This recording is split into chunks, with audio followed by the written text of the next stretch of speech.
کل جب آپ اللہ کے سامنے کھڑے ہوں گے، ہو سکتا ہے کہ آپ کا ایک شعر آپ کے حق میں گواہی دے۔ دین کو پھیلائیں، بیان کو شیئر کریں اور چینل کو سبسکرائب کریں۔ لا الہ الا هو الف لام میم اللہ لا الہ الا هو والہکم الہ واحد لا الہ الا هو فإن تولوا فقل حسبی اللہ لا الہ الا هو رب المشرق والمغرب لا الہ الا هو هو اللہ الذی لا الہ الا هو قل هو اللہ احد اللہ الصمد لم یلد ولم یولد ولم یکن له کفوا احد هو اللہ ذلکم اللہ ربکم الحق فماذا بعد الحق الا الضلال فأين تصرفون۔ یہ تمہارا اللہ ہے۔ ہاں، یہ اللہ فقہی کتابیں پڑھنے سے حدود قیود سمجھو، حدود قیود کا سمجھنا فرض ہے، لیکن دل کے تاروں پہ اللہ چھڑے، دل کے تاروں پہ اللہ چھڑے، روح کے نغمے اللہ بن جائیں، دل کی کہانی اللہ بن جائے، اول آخر اللہ بن جائے، اس کے لیے کنز قدوری کافی نہیں ہے۔ خواجہ غلام فرید فرماتے ہیں سکھ ریت روش منصورینو منصور حلاج خود بہت بڑے عالم ہیں، بہت بڑے شاعر ہیں، عظیم شاعر۔ سکھ ریت روش منصورینو ہن ٹھپ رکھ، ارے پنجابی سمجھتے ہو؟ ہن ٹھپ رکھ کیا؟ ہن ٹھپ رکھ کنز قدوری نو، ہادی نہ سمجھ ہدایا، کافی نہ سمجھ کفایا، کر پرز شرع وقایا، یہ دل قرآن کتابیں۔ وہ یہ نہیں کہہ رہے کہ وہ ان کی نفی نہیں کر رہے، وہ تمہیں اصل منزل بتا رہے ہیں کہ اور بھی دکھ ہیں زمانے میں محبت کے سوا، راحتیں اور بھی ہیں وصل کی راحت کے سوا۔ وہ تمہیں اس اللہ تک پہنچانا چاہتے ہیں جو تمہارے دل دماغ میں اتر جائے، دل کی تاروں پہ چھڑے اور تمہارا دل مر مٹے اللہ پر۔ تمہارا جینا اللہ کے لیے، مرنا اللہ کے لیے، سوچنا اللہ کے لیے، لکھنا اللہ کے لیے، پڑھنا اللہ کے لیے، رونا اللہ کے لیے، ہنسنا اللہ کے لیے، مسکرانا اللہ کے لیے، آہ اللہ کے لیے، تڑپ اللہ کے لیے، کسک اللہ کے لیے، ٹیس اللہ کے لیے، مچلنا اللہ کے لیے، اٹھنا اللہ کے لیے، جاگنا اللہ کے لیے، بیٹھنا اللہ کے لیے۔ اللہ تمہارا مطلوب بن جائے، جو شرق میں اللہ، جو غرب میں اللہ، شمال میں اللہ، جنوب میں اللہ، فوق بھی اللہ، تحت بھی اللہ، للہ اینما تولوا فثم وجہ اللہ۔ جدھر دیکھو گے سنریہم آیاتنا فی الآفاق وفی انفسہم حتی یتبین لہم انہ الحق ذالکم اللہ ربکم الحق قولہ الحق وبالحق انزلناہ وبالحق نزل وهو الحق من ربہم۔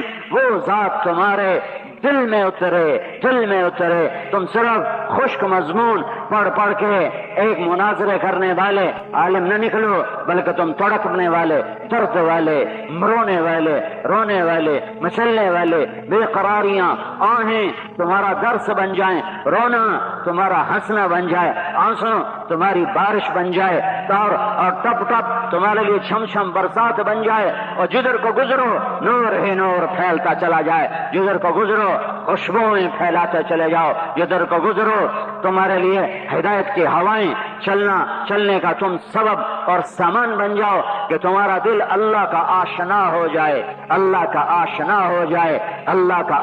ہو جائے۔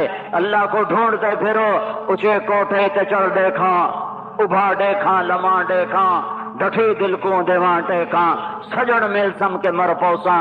یہ بھی خواجہ غلام فرید ہے، فرماتے ہیں کبھی ادھر دیکھتا ہوں، کبھی ادھر دیکھتا ہوں، محبوب کی تلاش میں ہوں، تیرے کوچ اس بہانے، مجھے دن سے رات کرنا، کبھی اس سے بات کرنا، کبھی اس سے بات کرنا۔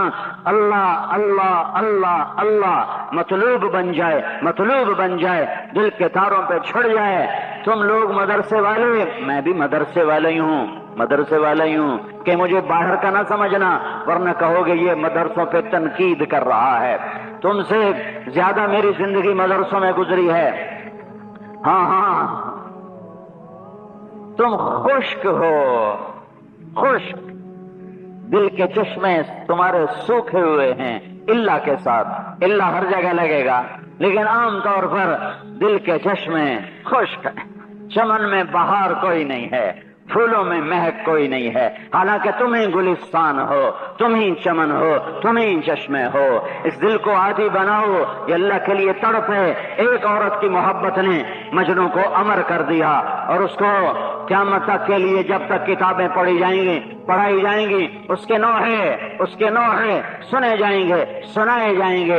ایک لیلا کے پیچھے وہ ایسا مشہور ہوا کہ آج بھی وَهَلْ تَبْكِينَ لَيْلَا إِذَا مِتُّ قَبْلَهَا وقام على قبر النساء النوائح كما لو أصاب الموت ليلى بكيتها وجاد لها دمع من العين صافح وأغبط من ليلى بما لا أناله بلا كل ما قرت به العين طائع ولو أن ليلى الأخيلية سلمت علي بدوني جندل وصفائح لسلمت تسليم البشاشة أو الزخاء إليها صدا من جانب القبر صائح حمامة بطن الواديين الترنم سقاك الغر الغوادي مطيرها أبيني لنا ما زال ريشك ناعما ولا زلت في خضراء قد نظيرها وأباه وكنت إذا ما زرت ليلى تبركعت لقد رابني منها اليوم صفورها۔ ایک عورت پائے سگبو سید مجنو، یہ تو تمہیں مجنو کے اشعار سنائے تھے، خود اس کے اپنے ایک فارسی کا سنو۔ کسی فارسی شاعر نے کہا پائے سگبو سید مجنو خلق پرسد اینچ سود۔ لوگوں نے دیکھا مجنو کتے کے پاؤں چوم رہا، ارے کتے کے پاؤں چوم رہا۔ لوگوں نے کہا ارے دیوانے، ارے پاگل، ناپاک کو چومتا ہے، وہ بھی اس کے پاؤں پہ تو مزید ناپاکی لگی ہوتی ہے، کیا کرتا ہے؟ تو مجنوں نے کہا گفتگاہے این سگے در کوہ لیلا رفت بود۔ ارے میں کیا کروں، میں کیوں نہ چوموں، میں کیا کروں، میں بے خود ہوں، مجھے کچھ نہ کہو۔ ارے مجھے ملامت کرنے والوں کرو اجد الملامت فی ہوا کی لذیذتن حب الذکر کے فلیلمن اللبم۔ نہ مانوں گا نصیحت پر نہ کرتا میں تو کیا کرتا کہ ظالم ہر بات پہ تمہارا نام لیتا تھا۔ ہاں کرو ملامت، لیلا کا نام لو، میں ملامت بھول جاؤں گا اور لیلا کے نام کی لذت لیتا رہوں گا۔ ارے کتے کے پاؤں کیوں چومتے ہو؟ تو وہ کہتا ہے کبھی یہ کتا لیلا کی گلی سے گزرتا ہے تو مجھے خیال آتا ہے کبھی تو اس کے پاؤں لیلا کے پاؤں پر آئے ہی ہوں گے، تو میں اس خیال میں اسے چومتا ہوں۔ ارے محبت کرنا بھی سیکھو، اللہ سے عشق کرنا بھی سیکھو، اللہ سے دوستی لگانا بھی سیکھو۔ اللہ کو بیضابی سے نہیں سمجھ سکو گے، مشتق ہے کہ جامد ہے، اسی پر ہی 1 مہینہ تقریر ہو رہی ہے۔ ہاں چاہے تم مجھ سے اختلاف کرو یا مجھ پہ ناراض ہو، یہ وقت کا ضیاع ہے۔ صحابہ نے اللہ کو ایسے نہیں جانا تھا۔ چمی گویم مسلمانم بلرزم کہ دانم مشکلات لا الارا یقین مثل خلیلات نشینی یقین اللہ مستی خود گزینی سنے تہذیب حاضر کے گرفتار غلامی سے بتر ہے بے یقینی۔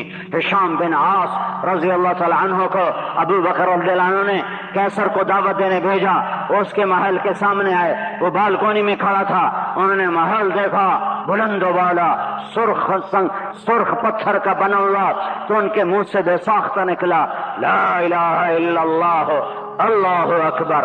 جب انہوں نے کہا اللہ اکبر تو کیسر کا محل ایسے ہلنے لگا، خشک پتے کی طرح ایسے ہلنے لگا۔ تو کیسر نے کہا انہیں چپ کراؤ، یہ کیا کہہ رہے ہیں؟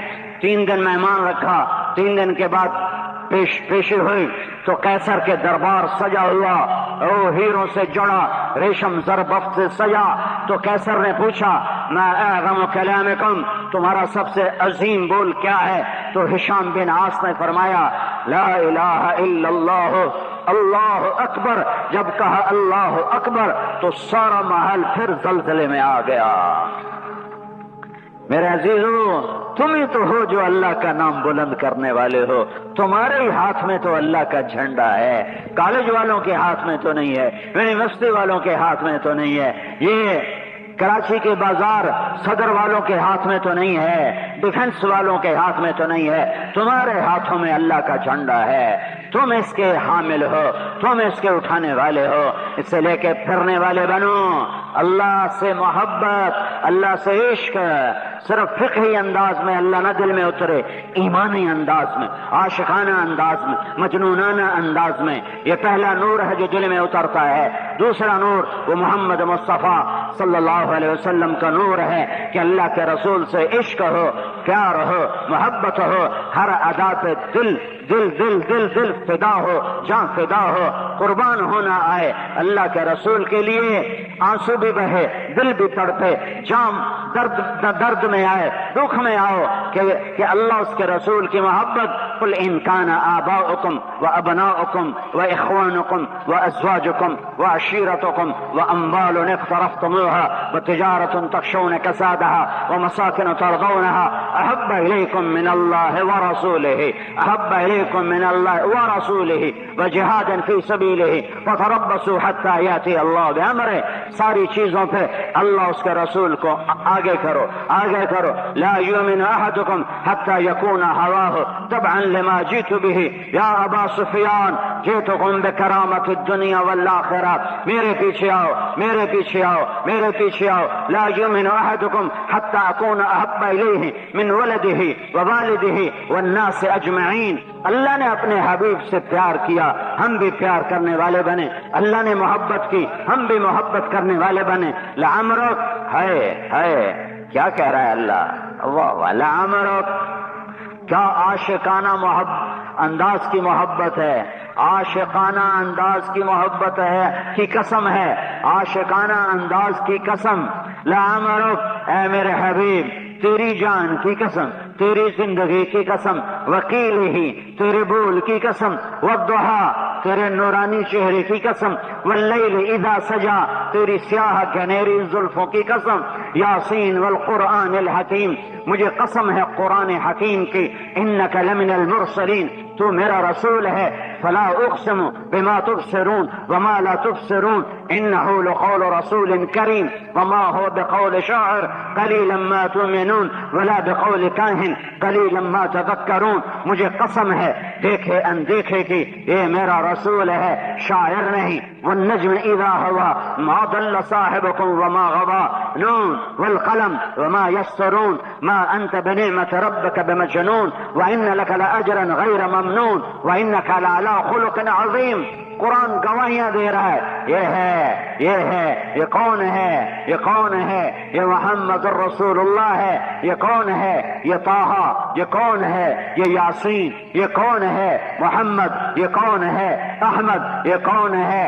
قاسم، ابو القاسم۔ یہ کون ہے؟ ماہی۔ یہ کون ہے؟ حاشر۔ یہ کون ہے؟ عاقب۔ یہ کون ہے؟ فاتح۔ یہ کون ہے؟ ابو القاسم۔ یہ کون ہے؟ شاہد۔ یہ کون ہے؟ مبشر۔ یہ کون ہے؟ نذیر۔ یہ کون ہے؟ داعی الی اللہ۔ یہ کون ہے؟ سراج منیر۔ یہ کون ہے؟ عزیز علیہ۔ یہ کون ہے؟ حریص علیکم۔ یہ کون ہے؟ رؤوف۔ یہ کون ہے؟ رحیم۔ یہ کون ہے؟ مزمل۔ یہ کون ہے؟ مدثر۔ یہ کون ہے؟ ناصر۔ یہ کون ہے؟ منصور۔ یہ کون ہے؟ ہادی۔ یہ کون ہے؟ مہدی۔ یہ کون ہے؟ عامر۔ یہ کون ہے؟ ناہی۔ یہ کون ہے؟ رشید۔ یہ کون ہے؟ منصور۔ کون ہے؟ رحمت للعالمین۔ یہ کون ہے؟ وما ارسلناک الا کافۃ للناس بشیر ونذیرا۔ یہ کون ہے؟ محمد بن عبداللہ، محمد الرسول اللہ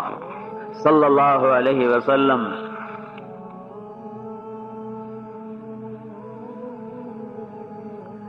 میرے عزیزو، آپ ہو نور نبوت کے اٹھانے والے، آپ ہو حاملین نور نبوت، آپ ہو اللہ کے نور کا جھنڈا اٹھانے والے، آپ ہو اللہ کے حبیب کا نور اٹھانے والے۔ تمہارے دلوں میں اللہ اس کے رسول کی محبت اتری ہوئی ہو، انگ انگ سے چھلکتی ہو۔ والذین آمنوا اشد حبا للہ، والذین آمنوا اشد حبا للہ۔ ثوبان مولا رسول اللہ دوڑے ہوئے آ رہے، دوڑے ہوئے، اور اللہ کا رسول کو آ کر ایسے دیکھنے لگے۔ آپ وضو فرما رہے تھے، آپ نے فرمایا ثوبان کیا دیکھ رہے ہو؟ کہ یا رسول اللہ گھر میں ہوتا ہوں آپ کا خیال آتا ہے تو آپ کو دیکھے بغیر مجھے لگتا ہے میری جان نکل جائے گی، تو میں دوڑ لگاتا ہوں، آپ کی زیارت کر کے آنکھیں ٹھنڈی کرتا ہوں۔ آج ایک خیال نے بے قرار کر دیا، موت آپ کو بھی آئے گی، آپ کا خیال آتا ہے تو آپ کو دیکھے بغیر مجھے لگتا ہے میری جان نکل جائے گی، تو میں دوڑ لگاتا ہوں، آپ کی زیارت کر کے آنکھیں ٹھنڈی کرتا ہوں۔ آج ایک خیال نے بے قرار کر دیا، موت آپ کو بھی آئے گی، ہمیں بھی آئے گی۔ آپ جنت کے اوپری درجوں میں، ہم نچلے درجوں میں، جنت میں آپ کے بغیر دل کیسے لگے گا؟ اللہ کے رسول سے عشق ہو، محبت ہو، صرف قانونی انداز میں نہ پڑھو دین کو، عاشقانہ، مجنونانہ، والہانہ انداز میں پڑھو کہ یہ دل دماغ میں اترتا چلا جائے، اور یہ نور جب تمہارے اندر ہوگا تو اللہ کی قسم اندھیرے تمہارے آگے ٹک نہ سکیں گے۔ وہ اندھیرے باطل کی جس شکل کے ہوں گے، جدھر سے گزرو گے روشنیاں پھیلاتے چلے جاؤ گے، روشنی کے مینار بنو گے۔ اللہ تعالیٰ نے اس امت کو ہمیشہ ایسے ہی لوگوں کے ذریعے سے، جب بھی اندھیرے چھائے، اللہ نے بادشاہوں کو استعمال نہیں کیا، اللہ نے اپنے علم والوں کو استعمال کیا، اپنے تعلق والوں کو استعمال کیا، اپنے سے محبت کرنے والوں کو استعمال کیا، اور امت کو اندھیروں سے نکال کر ہدایت کی روشنیوں تک پہنچایا۔ آج بھی تم ہی اس کے ذمہ دار ہو، تم ہی اس کے حقدار ہو۔ دین کے ہر شعبے کو تم لوگوں نے زندہ کرنا ہے، تمہارے ذریعے سے اس میں روح پیدا ہونی ہے، اور اس کا صلہ صرف اللہ کی رضا ہے اور صرف جنت ہے، دنیا صلہ نہیں، منصب صلہ نہیں، ممبر صلہ نہیں۔ آج سے 20 سال پہلے کی بات ہے، میرے استاد مولانا زہر شاہ صاحب رحمت اللہ علیہ فرمانے لگے، اب ممبر بھی وجاہت کی چیز بن جائے گا، اب ممبر بھی وجاہت کی چیز بن جائے گا۔ اس پر بھی کھینچا تانی ہوگی کہ میں ممبر پہ بیٹھوں کہ لوگوں کا رخ دین کی طرف پھر چکا ہے۔ اب لوگوں کے مجموعوں کا سامنا کرنے کے لیے ہر آدمی کے اندر میں جذبات ہوں گے کہ میں ادھر بیٹھوں۔ یہ ایم پی اے کی کرسی سے زیادہ خطرناک ہے، جتنا بڑا ممبر ہوگا اتنا زیادہ خطرناک ہوگا۔ منصب سے بچو بچو بچو، اگر اللہ نے تمہیں دینا ہے تو کوئی روک نہ سکے گا، نہیں دینا تو تمہارا دین بک جائے گا، چند کوڑیوں پہ تمہارا دین بک جائے گا، اسے بیچو نہیں۔ قتیبہ بن بکار کی مجلس میں احمد بن طولون آ کے بیٹھا کرتا تھا، اور سال کے بعد 1000 دینار ہدیہ دیا کرتا تھا۔ 18 برس ان کے درس میں بیٹھتا رہا۔ 18,000 دینار آج کا کوئی 18 ارب روپیہ بنتا ہے جو ان کو تحفے میں دیا ہے۔ 18 سال کے بعد ایک غلط فتوے پہ دستخط کروانا چاہے کہ حضرت ادھر دستخط فرما دیں، انہوں نے انکار فرما دیا کہ میں دستخط نہیں کروں گا۔ ان کا واہ واہ، پیسے میرے کھاؤ اور دستخط کا انکار کرو، میرے 18,000 دینار واپس کرو۔ ان کا خیال تھا کہ اتنی بڑی دولت کہاں یہ واپس کرے گا۔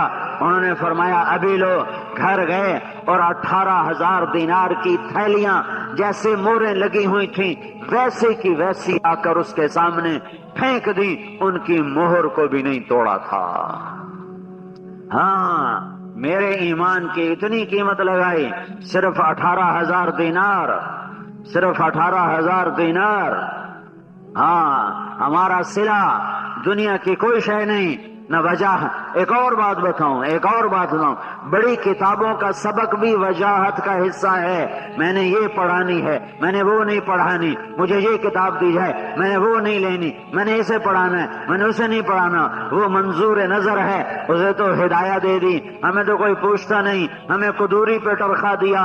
یہ پڑھانے والوں کے لیے شیطان کا داؤ ہے کہ وہ بڑی کتابوں میں وجاہت دکھاتا ہے، میں جلالین پڑھاؤں گا، بخاری میں پڑھاؤں گا، مشکات میں پڑھاؤں گا، اور مسلم میں پڑھاؤں گا۔ مجھے نہیں چاہیے کنز، میں نے کنز نہیں پڑھانی اور میں نے قطبی نہیں پڑھانی۔ ہاں، ان کو شیطان یہ تھوڑا ہی آ کر کہے گا شراب پیو اور جوا کھیلو اور گانا سنو۔ یہ تو بازاری لوگوں کو جا کر کہے گا شراب پیو، زنا کرو، جوا کھیلو۔ انہیں یہ مار دے گا۔ دیکھنے میں دین ہوگا اور اندر میں دنیا ہوگی، دیکھنے میں ہدایت پڑھائی جا رہی ہے اور اندر میں وجاہت کی طلب ہو رہی ہے۔ اللہ کی نسبت پر نورانی قاعدہ بھی مل جائے تو بخاری سمجھ کے پڑھاؤ، جلالین سمجھ کے پڑھاؤ۔ اللہ کی نسبت پر تمہیں قدوری مل جائے تو اسے قرآن سمجھ کے پڑھاؤ، بخاری سمجھ کے پڑھاؤ، اللہ کی نسبت پر نور العزا مل جائے تو اسے بخاری سمجھ کے پڑھاؤ، جلالین سمجھ کے پڑھاؤ کہ صلہ یہاں نہیں چاہیے، صلہ یہاں نہیں چاہیے۔ ہاں ہم دنیا میں عافیت کے طلبگار ہیں، عزت کے طلبگار ہیں، سہولت کے طلبگار ہیں، ہم مشقت برداشت نہیں کر سکتے، لیکن ہم اللہ سے اس کی رضا کے طلبگار ہیں، جنت کے طلبگار ہیں، جہنم سے بچنا چاہتے ہیں، جنت میں جانا چاہتے ہیں، ہمیں جنت کے شوق ہو، ہمیں جہنم کا خوف ہو۔ مجھے یہ سخت گلہ ہے اہل مدارس سے کہ یہ نہ جنت پڑھاتے ہیں نہ یہ جہنم پڑھاتے ہیں۔ رفع یدین پر چلیں گے تو ہفتہ ہفتہ تقریر کرتے چلے جائیں گے، اور جب جنت کے باب آئیں گے تو ایسے پڑھائیں گے کہ سونے والا بھی، پڑھنے والا بھی سو رہا ہوگا اور پڑھانے والا بھی سو رہا ہوگا۔ جہنم کے باب آئیں گے تو پڑھنے والا بھی سو رہا ہوگا، پڑھانے والا بھی سو رہا ہوگا۔ جنت کے شوق نہیں تو پھر دنیا کے شوق تمہیں لگیں گے، جہنم کا خوف نہیں تو پھر دنیا سے خوف کھاؤ گے، دنیا والوں سے خوف کھاؤ گے۔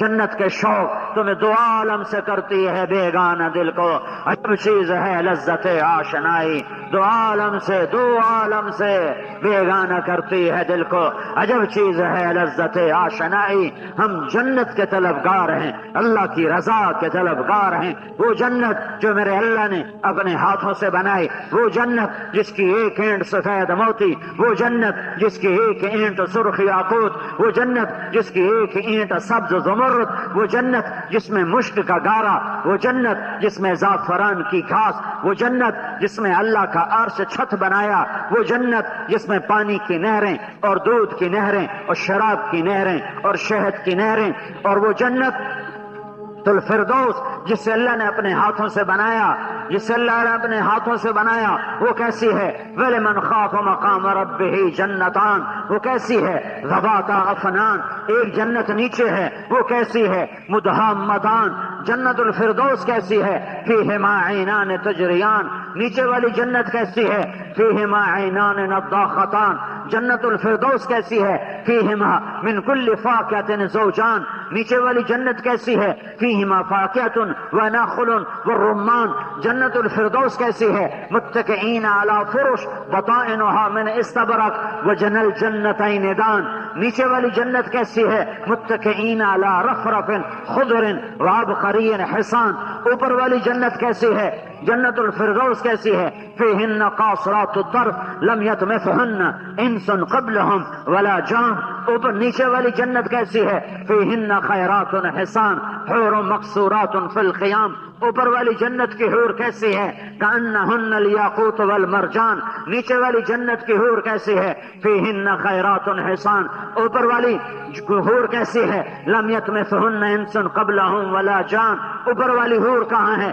فیہن قاصرات الطرف، انہی قالینوں پر دائیں بائیں بیٹھی ہوئی ہیں، دائیں بائیں بیٹھی ہوئی ہیں، اور نیچے والی جنت میں دور دکھایا ہے بیویوں کو، اوپر والی جنت میں قریب دکھایا ہے بیویوں کو۔ فیہن پھر وہ جو جنت الفردوس ہے اس کے قالینوں کی تعریف فرمائی عجب انداز میں، نیچے والی جنت کی تعریف فرمائی، متکئین علی رفرف خضر وعبقری حسان، اے سبز رنگ کے بڑے خوبصورت قالینوں پر بیٹھے ہوئے ہوں گے جنت والے۔ اور جنت الفردوس کے جو قالین ہیں اس کی تعریف کیا فرمائی؟ متکئین علی رفرف، تو کہتا ہے متکئین علی رفرف خضر، سبز عبقری حسان، بڑے خوبصورت، بڑے عظیم الشان سبز رنگ کے قالینوں پر بیٹھے ہوئے ہیں۔ جب اللہ جنت الفردوس کے قالینوں کی تعریف کرتا ہے تو فرماتا ہے متکئین علی فرش، بیٹھے ہوئے قالینوں پر نچلا حصہ بنا ہوا نہیں ہوتا، اوپر والا حصہ بنایا ہوا ہوتا ہے۔ تو میرا اللہ یہ کہہ رہا ہے جنت الفردوس کے قالین کا اوپر والا میں تمہیں نہیں بتاتا کہ تم سمجھ ہی نہیں سکتے، وہ جو نیچے زمین پہ لگ جائے گا، بچھ جائے گا، تم وہ اٹھا کے دیکھنا تو وہ تمہیں نظر آئے گا ایسا حسین و جمیل من استبرق، او جنت الفردوس کے قالینوں کا نچلا حصہ جو زمین پہ لگے گا وہ استبرق ہے، عظیم الشان خوبصورت ہے۔ جب نچلا حصہ ایسا حسین ہے تو جہاں بیٹھے ہوں گے وہ کیسا حسین ہوگا۔ جنت الفردوس اور دوسری جنت کا فرق سمجھ میں آیا؟ ارے بولو۔ آپ کو میں کہہ رہا ہوں ابھی یہ جنت تمہیں نہ پڑھائی جاتی ہے نہ تم پڑھتے ہو۔ ابھی آ رہا میں سال لگا رہا تھا، سال، تو ایک عرب نے مجھ سے کہا، میرے ساتھ جماعت میں تھا، مجھ سے کہنے لگا تو نے ہادی الارواح الی بلاد الافرا پڑھی ہے؟ میں نے کہا مجھے تو پتہ ہی نہیں ہے تم کیا نام لے رہے ہو، یہ کیا چیز ہے؟ کہ یہ کتاب ہے ابن القیم کی جنت کے موضوع پر، تم نے نہیں پڑھی؟ میں نے کہا نہیں پڑھی، وہ سہائے ستہ میں سوتے سوتے تلاوت ہوئی تھی، باقی کچھ پتہ نہیں وہ کیا ہے۔ اس نے کہا میں تمہیں دوں گا، گجرا والی تشکیل تھی، واپس آئے، اس نے وہ کتاب کل جب آپ اللہ کے سامنے کھڑے ہوں گے ہو سکتا ہے کہ آپ کا ایک شعر آپ کے حق میں گواہی دے۔ دین کو پلائیں، بیان کو شیئر کریں اور چینل کو سبسکرائب کریں۔